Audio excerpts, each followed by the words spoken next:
শিগগিরই সংশোধন হচ্ছে জাতীয় সম্প্রচার নীতিমালায় বেসরকারি টেলিভিশনগুলোকে ডিজিটাইজেশনের আওতায় আনার উদ্যোগ নেওয়া হচ্ছে।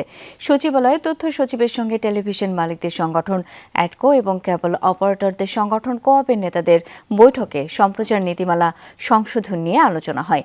বেসরকারি টেলিভিশনগুলোকে পে চ্যানেলে রূপান্তরের বিষয়েও কথা হয় তাদের মধ্যে। সিলন টি রপ্তানিতে শীর্ষে। 2014 সালের নীতিমালা সংশোধন করে যুগোপযোগী করা হচ্ছে জাতীয় সম্প্রচার নীতিমালা সংশোধনের মাধ্যমে বেসরকারি টেলিভিশন চ্যানেলগুলো টেকসই এবং ডিজিটালাইজেশনের আওতায় আনা হবে।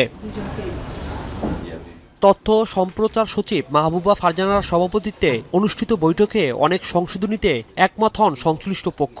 পরে সাংবাদিকদের সাথে কথা বলেন অ্যাডকোর প্রতিনিধিরা। মার্কেট সাইজ এবং অ্যাডভার্টাইজমেন্ট যা আছে তাতে দিয়ে এতগুলো টেলিভিশন চলা খুবই কঠিন। এই কারণে আমাদের পে চ্যানেল করতে হবে, সেটা নিয়ে কথা বলেছি আমরা এবং এটা নিয়ে ডিসকাশন হবে। ডিজিটালাইজেশন হলে সক্রিয়ভাবে টেলিভিশনের টিআরপি জানা যাবে, সরকারের রাজস্ব বাড়বে, সাথে আয় বাড়বে টেলিভিশন চ্যানেলের। আমাদের দেশীয় যে বেসরকারি চ্যানেলগুলো আছে সেগুলো টিআরপি যে একটা ব্যাপার আছে সেগুলো অটোমেটিক্যালি হয়ে যাবে, আমাদের কন্টেন্টের মানও বাড়বে এবং গ্রাউন্ড থেকে একটি রেভিনিউ জেনারেট হবে, যেটা টেলিভিশন সেক্টর টেলিভিশন ওনার যারা আছে তারাও পাবে এবং সরকার বিপুল পরিমাণ রাজস্ব পাবে। ডিজিটাল হলে সরাসরি গ্রাহকের কাছ থেকে আয় পাবে টেলিভিশন চ্যানেলগুলো। রাজীব আহমেদ, যমুনা নিউজ, ঢাকা।